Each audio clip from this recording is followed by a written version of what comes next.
Olá, tudo bem? Eu sou a professora Alessandra, leciono no Colégio Força Máxima, mais uma vez aqui com vocês para mais uma aula sobre dissertação argumentativa, galera. Beleza? Vamos ao nosso módulo 9, beleza? De redação. Galera, espero que vocês estejam bem e a família de vocês também, hein? Vamos nos cuidar aí nesses tempos, em breve nos veremos. Então vamos à aula de hoje. Vamos lá, vamos prestar atenção aí. Eu coloquei um status para vocês hoje, bastante interessante, gostaria que vocês refletissem, né? Cada nossa aulinha, quem está acompanhando aí, está vendo um status diferente em cada aula, né? A nossa aula de hoje tem esse status aí para você refletir. O sucesso é a soma de pequenos esforços repetidos dia após dia, de Robert Kohler. Na verdade, eu tenho aí uma frase em que eu acredito, né? Na verdade, a gente não consegue vitória muito rápido. Eu acho que a gente consegue aos poucos. A verdadeira vitória ela vem com esforço, né? A gente precisa se esforçar dia após dia para conquistar aquilo que nós almejamos. E nós vamos conseguir, ok? Então vamos lá. Dissertação argumentativa em sua estrutura, galera. Nós podemos dizer que a dissertação é um tipo de texto, né? E ela é a base estrutural de vários gêneros discursivos, que tem, entre outras finalidades, refletir e informar alguém a respeito de um assunto. Eu tinha comentado com vocês no módulo 8, né, numa outra aula, na aula anterior, que a dissertação ela tem que ser objetiva, ela deve delinear tudo o que uma pessoa pensa a respeito de um determinado tema, né? O tema ele vai ser desenvolvido com base em todas as experiências e conhecimentos de mundo que essa pessoa tem, beleza?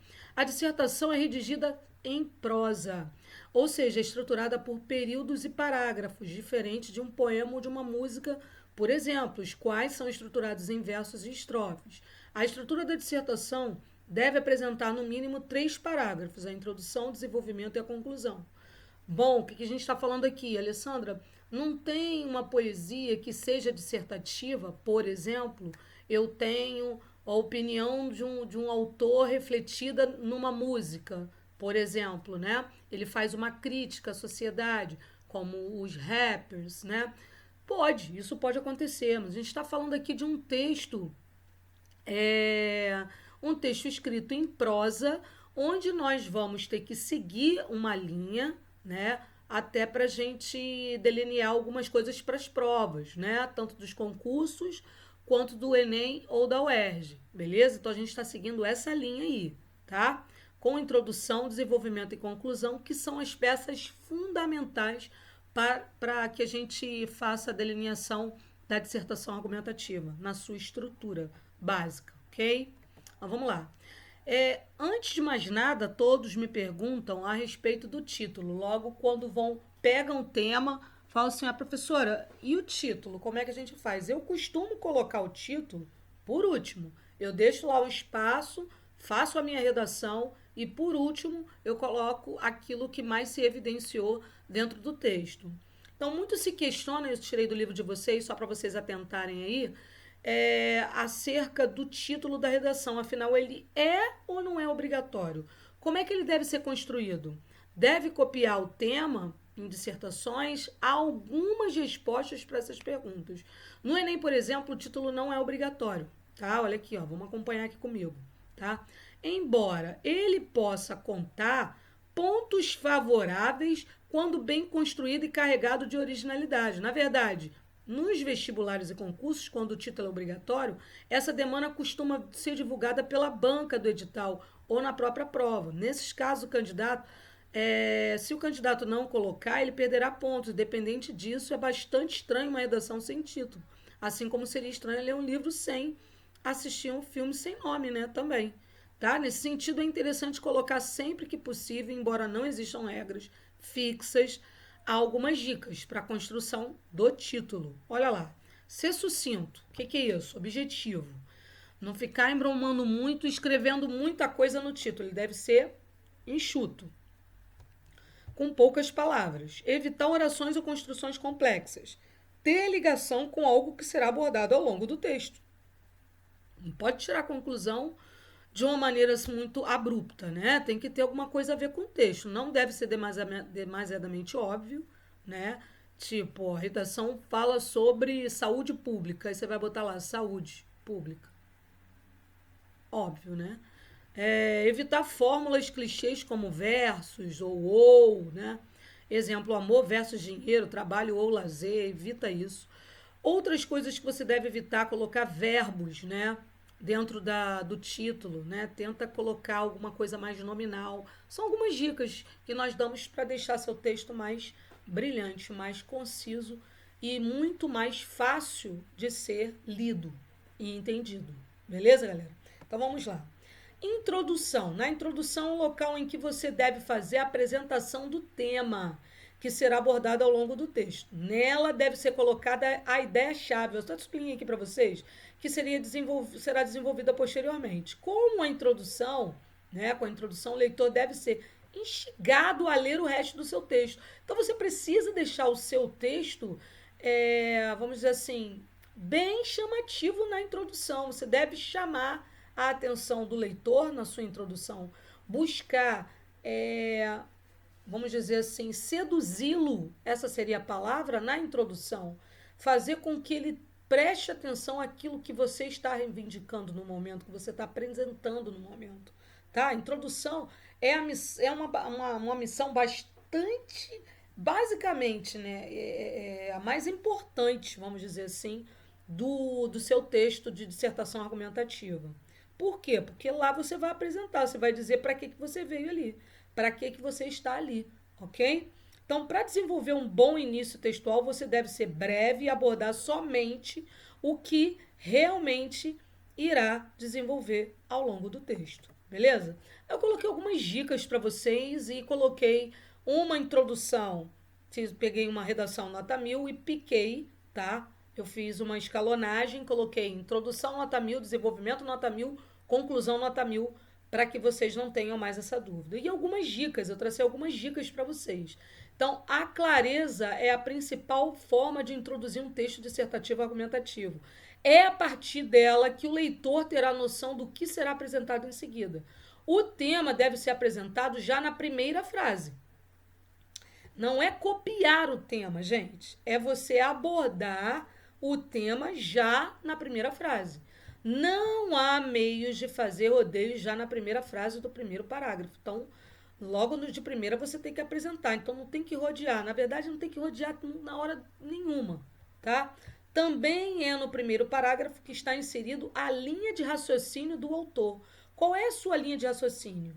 Né? A minha linha de raciocínio é mais filosófica, é mais socialista, é mais idealista, né? É mais política, ok? Então, você vai delinear o caminho, o jeito de você caminhar ali na introdução. Já vai deixar claro para o leitor aqui você veio, para que você veio, ok? E com que cara você vai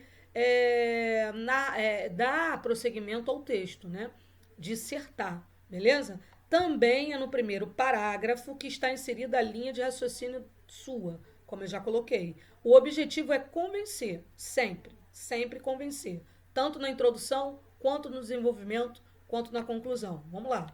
É no primeiro parágrafo que está inserida a tese, como eu disse para vocês, a tese, nós estudamos no capítulo anterior, é aquilo que nós queremos provar. O que eu quero provar é a tese. Como é que se constrói uma tese? A partir dos dados que eu quero inserir a respeito do assunto. Eu vou dar um exemplo depois para vocês. Aqui o autor tentará apontar ao longo de todo o texto por meio de procedimentos argumentativos. Então, na verdade, eu apresento a tese e eu vou provando essa tese durante o meu texto. Os procedimentos argumentativos são os principais elementos da coesão textual e na redação dissertativa argumentativa. Coesão textual tem a ver com o quê? São as palavrinhas que vão dar a ligação entre as orações e vão remeter a ideias interiores ou exteriores. É o que a gente vai chamar de método indutivo ou dedutivo, né? O que a gente vai partir do geral para o específico ou do específico para o geral. Já na introdução, você já pode delinear aí essa linha de raciocínio. São responsáveis por espelhar os métodos de raciocínio e possíveis provas do autor para convencer o interlocutor de um determinado ponto de vista, ok? Diferente da narrativa, no texto dissertativo argumentativo não há marcadores temporais. Isso é muito importante. Os alunos gostam de colocar hoje em dia, atualmente. Gente, os verbos já estão induzindo o leitor a esses marcadores. Se você está falando sobre algo que aconteceu no passado, é óbvio que você vai explicitar frases com verbos denotando o passado, ou igualmente o futuro ou o presente, ok? Então, não, tenho certeza de que você será bem-sucedido se você pensar por esse viés. Então, vamos lá. Estratégias de introdução, citação de argumentos, ok? Contexto histórico, exemplo concreto, flashes ou frases nominais, dados estatísticos, alusão cultural ou conceituação. O que é isso? Bom, você pode começar a sua introdução citando um argumento e, a partir dali, botar o tema.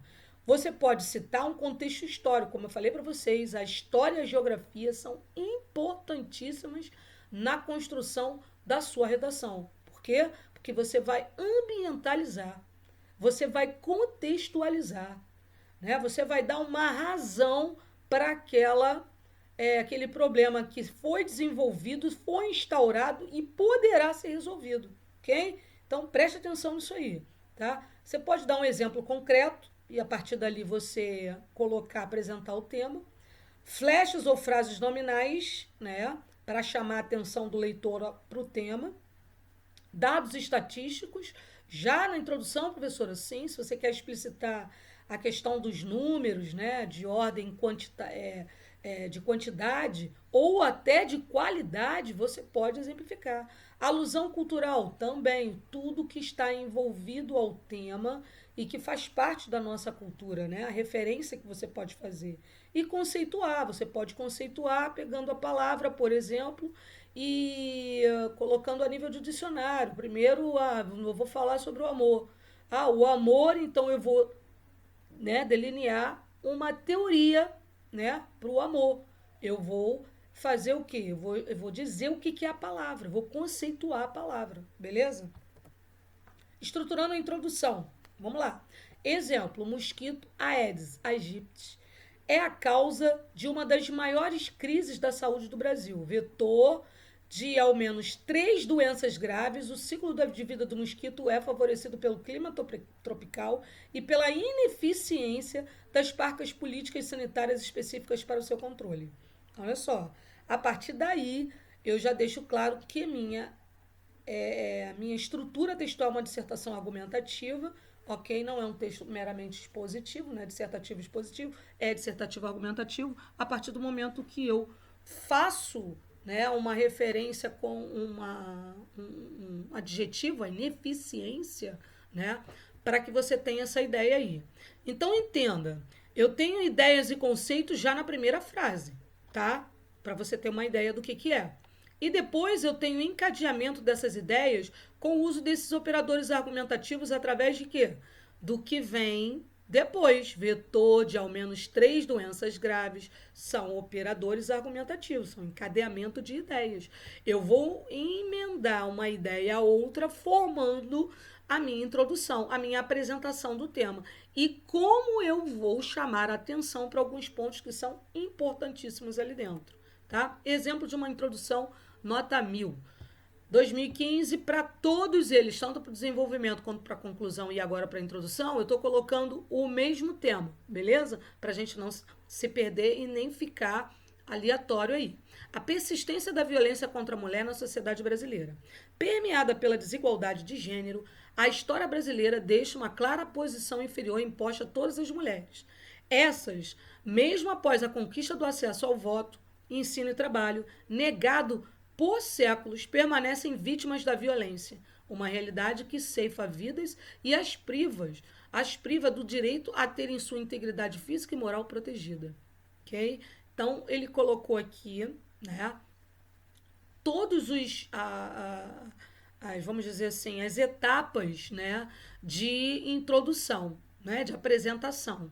Então, colocou aqui, ó, permeada pela desigualdade de gênero, a história brasileira. O que eu falei para vocês?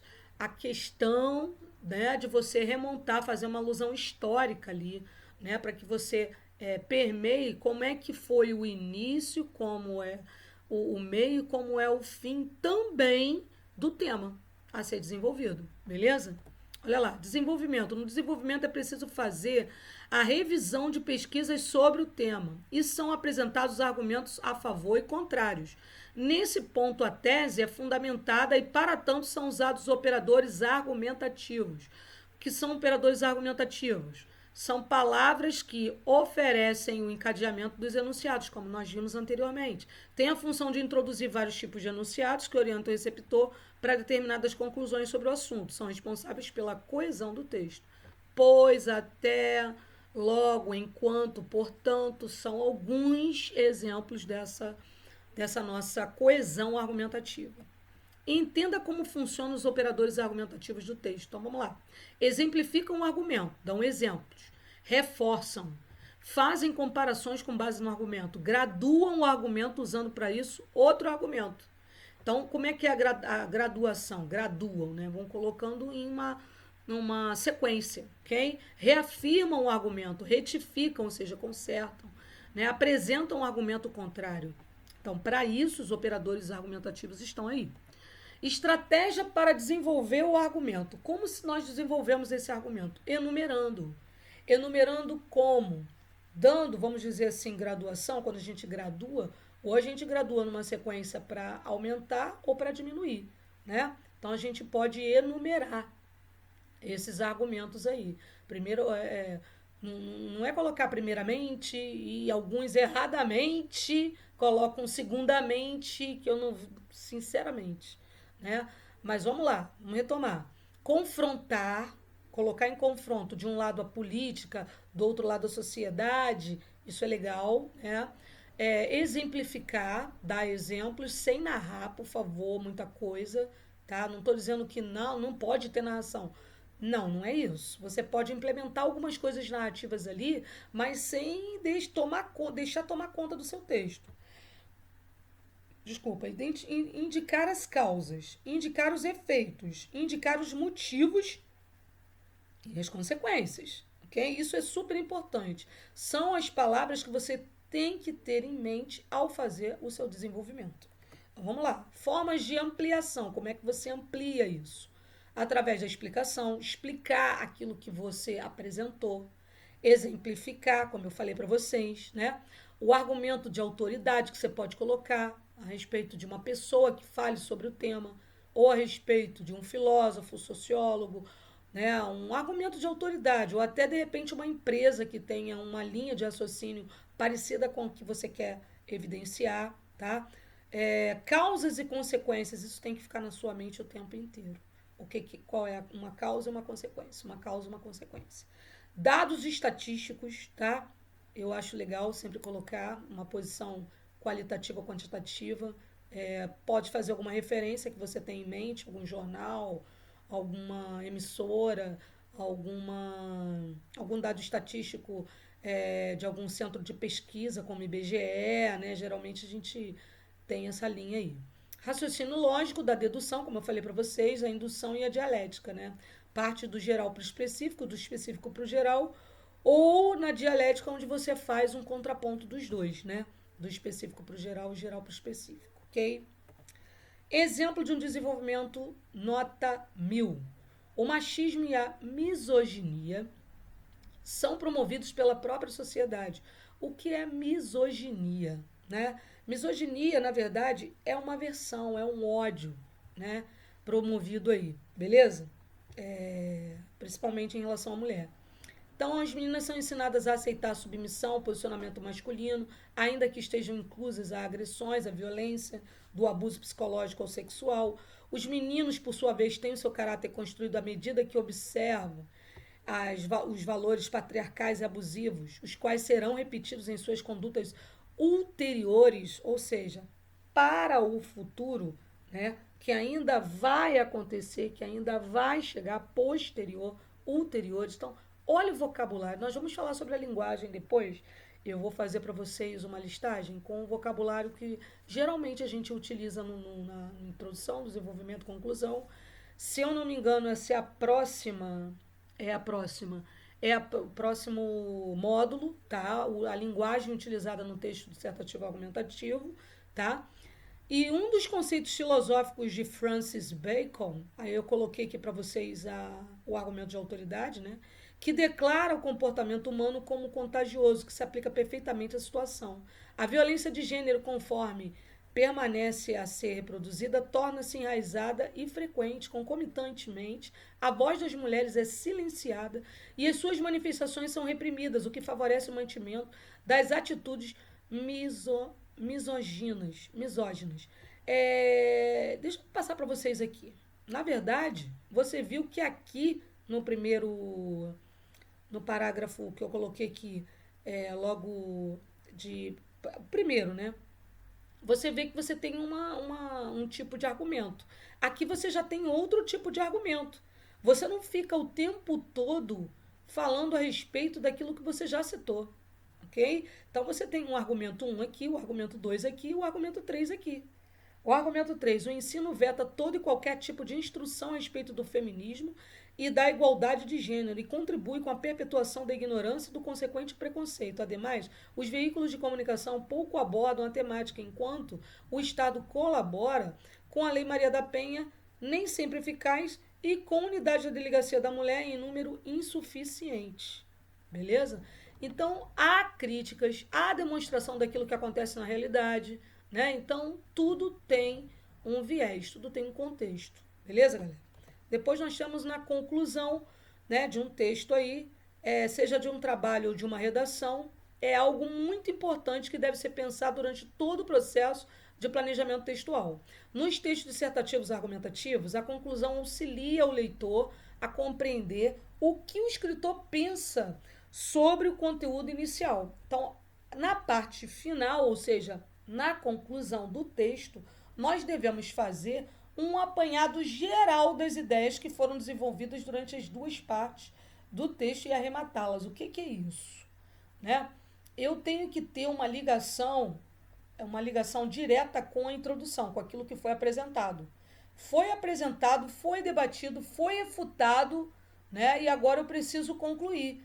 Eu preciso apresentar para o meu leitor, para a banca, para o professor, para quem estiver lendo a minha redação, algo que esteja demonstrando, vamos dizer assim, uma proposta de intervenção. Como é que eu posso intervir na sociedade para que a gente reflita mais sobre aquele assunto ou até propostas que auxiliem na resolução do problema. Né? A gente não pode partir do pressuposto que a gente tem que resolver o problema. Não. A partir da reflexão por aquele viés que você tomou como base, né, você pode chegar a um denominador comum, ok? Então, é isso. Em qualquer parte do texto a gente tem que lembrar, não só aqui na conclusão, né? Nós devemos ter clareza e obediência gramática, que são fundamentais para o bom entendimento do tema. As 5 competências que eu vou tentar colocar para vocês quando a gente falar de linguagem são primordiais. Essas 5 competências elas têm que estar ali fazendo parte da delineação do texto de vocês. Dicas para fazer uma boa conclusão. Eu preparei assim para vocês. Seja breve, ressalte a ideia principal do texto, retomando a introdução, resuma tudo o que foi dito e apresente soluções para o que foi abordado, propostas de intervenção, como eu coloquei aqui para vocês. Então, eu tenho aqui, seja breve, né? O que é ser breve? É focar, né, naquilo que deve ser dito. É você argumentar e apresentar dados que você já apresentou, mas que você conclua ali. Né? Numa redação, geralmente, a conclusão ela é feita em 5 ou 6 linhas, tá? Num parágrafo. Lembrando que todo parágrafo, isso é muito importante, abre um parêntese aí. Se você quiser anotar tudo isso que a gente está falando aqui, você pode anotar no seu caderno. Eu acho muito legal fazer as anotações, até porque nas aulas você faria isso também. tá? Então anotem, porque vocês vão ter que ter essa anotação aí para vocês fazerem as provas posteriormente. Se Deus quiser, estaremos juntos novamente aí ainda esse ano. Então, você tem que observar uma questão muito importante, que é o quê? Você tem em cada parágrafo início, meio e fim, início, meio e fim, início, meio e fim. Beleza? Então eu não vou dizer para vocês que vocês têm que manter o mesmo número de linhas em todos os parágrafos, não. Não é isso que eu estou falando. Tá? E não tem receita, não. Mas uma coisa que vocês têm que perceber em todos eles é que você não pode ter um período único, né? Você tem que ter pelo menos duas orações, dois períodos, orações não, dois períodos em cada parágrafo, beleza? Dois períodos, pelo menos, ou mais, tá? Então, na introdução, tudo que será abordado deve ser apresentado ao leitor. Então, tão importante quanto a conclusão, a introdução do texto mostra ao leitor o que ele vai encontrar ali. Portanto, as palavras-chave devem estar presentes e serem retomadas aonde? Na conclusão. As palavras que você colocou, as palavras-chave que você colocou lá na introdução, elas devem ser retomadas na conclusão. A ideia é responder o questionamento feito na introdução. Você, na verdade, não fez uma pergunta direta, né? Mas você apresentou um problema. Então, esse problema ele vai ser respondido e as palavras-chave que você colocou lá na introdução, elas devem estar também na conclusão. Resuma tudo o que foi dito, tem que resumir, né? Então, tem que arrematar o final. Faz um resumão, de repente, uma linha e meia, ok? Claro que você não deve repetir nada, somente fazer um arremate, não é ficar repetindo aquilo que foi dito, né? Então, a partir do seu ponto de vista, como você solucionaria os problemas que apresentou, tá? Uma boa conclusão deve ter uma proposta de valor, ou seja, ela deve conter soluções e apresentar melhorias para o tema abordado. Ofereça ao leitor a oportunidade de refletir sobre o tema, beleza? E um exemplo de conclusão, nota 1000. Aí eu coloquei aqui para vocês. Entende-se diante do exposto a real necessidade de ações governamentais que garantam que a lei puna todos os tipos de violência, além da instalação de delegacias específicas em áreas necessitadas. Cabe à sociedade, em parceria com a mídia e com as escolas, olha aí, ó. Aí eu estou apresentando uma proposta de intervenção, né? Como é que a gente pode intervir, né? Através de quem? Quais são as peças, né, fundamentadoras? Instruções sobre igualdade de gênero, campanhas de oposição à violência contra as mulheres. Essas, né, devem permanecer, mulheres, está aqui, unidas através do feminismo em busca da garantia de seus direitos básicos, seu bem-estar social. Lógico que isso aqui não é o pensamento, né, de um ou de outro. Isso aqui é um exemplo. Estou dando um exemplo para vocês. Eu não estou dizendo que isso aqui tem que ser seguido por vocês ou que tenha que estar certo, tá? Então, vejam bem, vejam bem. Então, aqui eu tenho uma conclusão, um modelo de conclusão para vocês. E eu tirei de uma redação nota 10, nota 1000, ok? Beleza? Então, ó, eu vou pedir a vocês, assim, encarecidamente, paciência com esse assunto. Se vocês puderem fazer sobre o tema, né, a questão das mulheres aí no Brasil, façam uma redação sobre esse tema no caderno e quando a gente estiver voltando, a gente dá uma analisada em tudo isso que vocês estão tentando, né, acompanhar e fazer em casa, beleza? Então, um beijo bem grandão para vocês, até a próxima aula, fiquem com Deus, se cuidem e é isso aí, hein? Valeu, galera, valeu.